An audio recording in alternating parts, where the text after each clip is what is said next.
Picture this. Behind the gates of a 3-acre Mulholland Drive fortress, emerald hedges rise like living walls around a hidden world. Inside, the silence is broken only by canyon breezes brushing against a private screening room where Hollywood's last king watches his empire from the shadows. This is Jack Nicholson's domain, a $400 million kingdom built on talent, timing, and an art collection that rivals museums. Meet Jack Nicholson, the man who turned childhood secrets into cinematic gold, method acting into millions, and privacy into the ultimate power move. Today, you'll step inside his legendary Hollywood compound, discover his $150 million art collection, and learn how he negotiated the greatest movie deal in history. But first, we need to rewind to where it all began. Because the boy who would become Hollywood royalty started with a lie that shaped everything. Early life and background.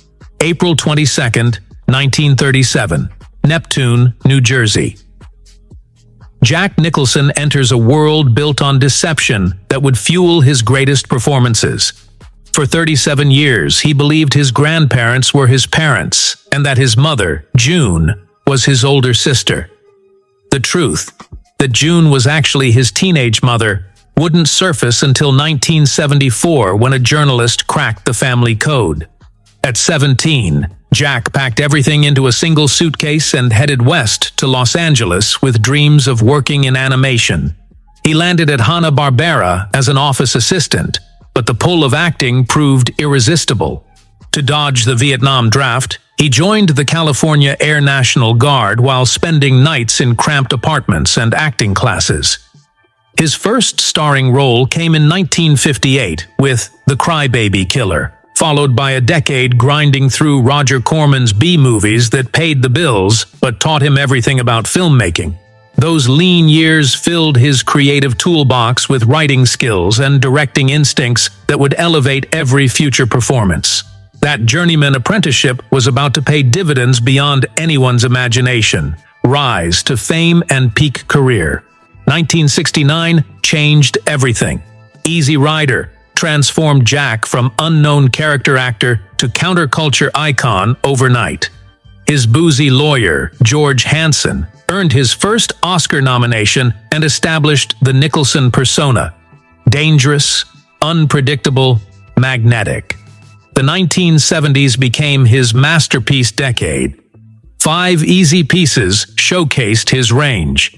The Last Detail proved his versatility.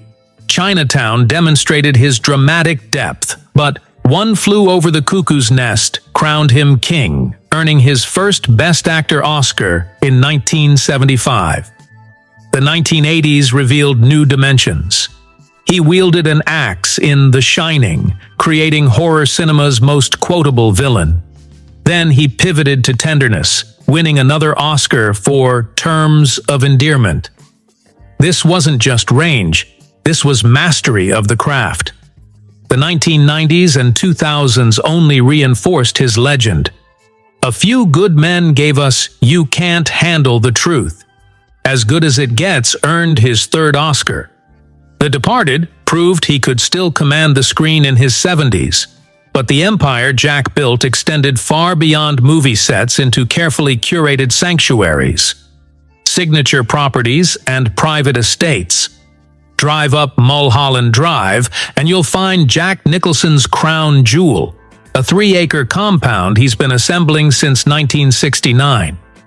This isn't just a home, it's a fortress hidden behind towering hedges that create complete privacy from the world below.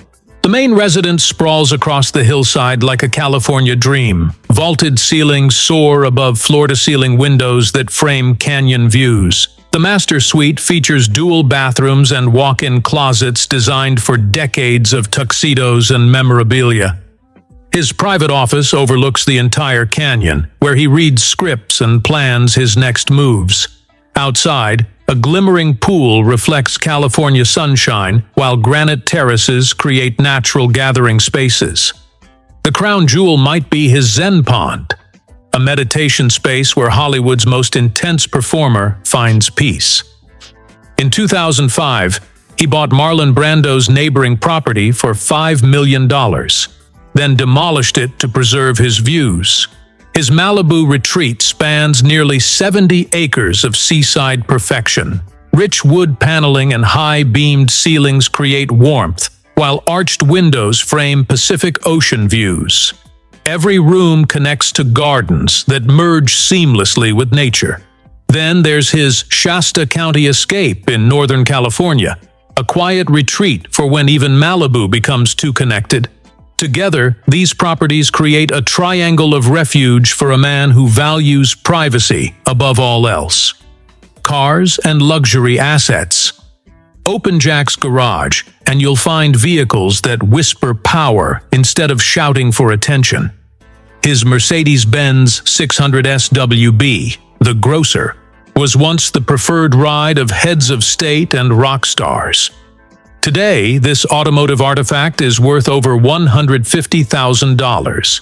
His Bentley Mulsanne extended wheelbase is Britain's answer to a private jet on wheels. Massive legroom, massaging rear seats, and handcrafted details make it perfect for a Hollywood legend who appreciates old-world craftsmanship. The Range Rover serves as his practical workhorse, equally comfortable navigating Malibu's canyons or Shasta's mountain roads.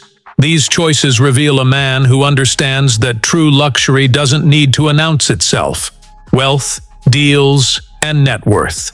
Jack Nicholson didn't just act in movies, he revolutionized how actors get paid. His business acumen transformed him from performer to partner, creating wealth that extends far beyond traditional salaries. The breakthrough came with One Flew Over the Cuckoo's Nest in 1975. Instead of accepting a standard fee, Jack negotiated 15% of the gross receipts. That deal earned him the modern equivalent of $60 million. But his masterpiece negotiation came with 1989's Batman. Jack accepted a $6 million base salary, then negotiated percentage points on box office, video sales, and merchandise. That single deal ultimately earned him between $60 and $90 million, still one of the greatest paydays in film history.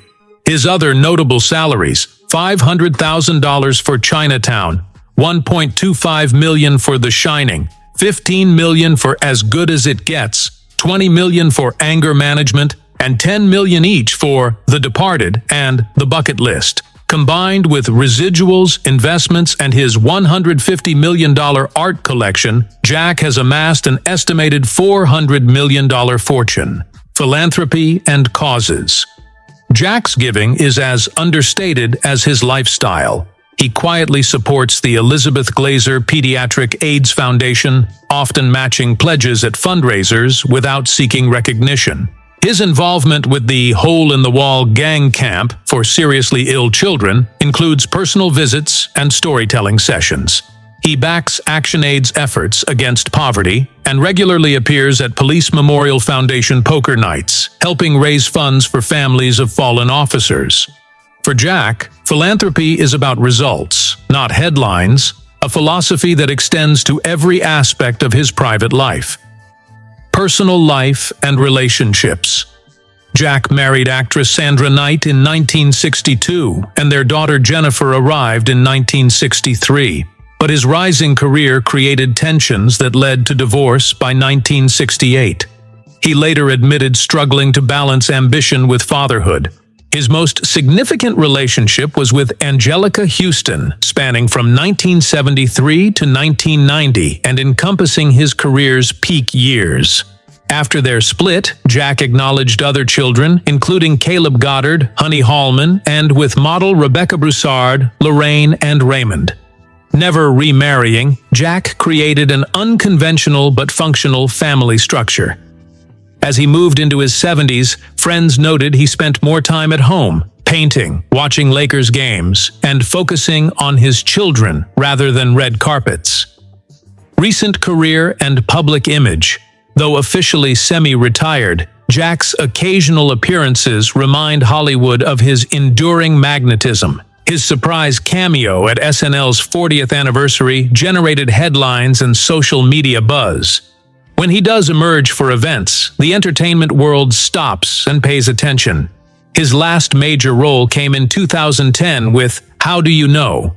But residuals from his classic films continue generating income while his legend grows with each new generation. At 87, he's achieved something rare in Hollywood: the freedom to appear only when he chooses. In an era of social media oversharing, Jack Nicholson remains fascinatingly unknowable. Legacy and conclusion. Walk through the gates of Jack Nicholson's Mulholland Drive fortress today, and you'll find a kingdom built on talent, timing, and unwavering commitment to authenticity. His 3 Oscars, 12 nominations, and $400 million fortune tell only part of the story. The real legacy lies in performances that still set acting standards, deals that changed how stars negotiate, and the private world he created as his final masterpiece. From the boy who grew up believing his mother was his sister to the man who became Hollywood's last king, Jack Nicholson proved that the greatest role any actor can play is himself, selectively, strategically, and always on his own terms. In an industry built on facades, Jack chose mystery. In a culture obsessed with exposure, he chose privacy. And in a town that devours its legends, he chose survival. Some fortunes are measured in dollars. Jack Nicholson's fortune is measured in mystique, and in 2025, that remains Hollywood's rarest currency. If Jack Nicholson's journey from New Jersey secrets to Hollywood royalty inspired you, hit that like button. Subscribe for more deep dives into legends who mastered fame without letting fame master them, and drop a comment below. Which Jack Nicholson performance is your all-time favorite? The truth behind the legend is always more fascinating than the myth. Until next time, keep questioning, keep learning, and remember, sometimes the most powerful performance is the one you give off camera.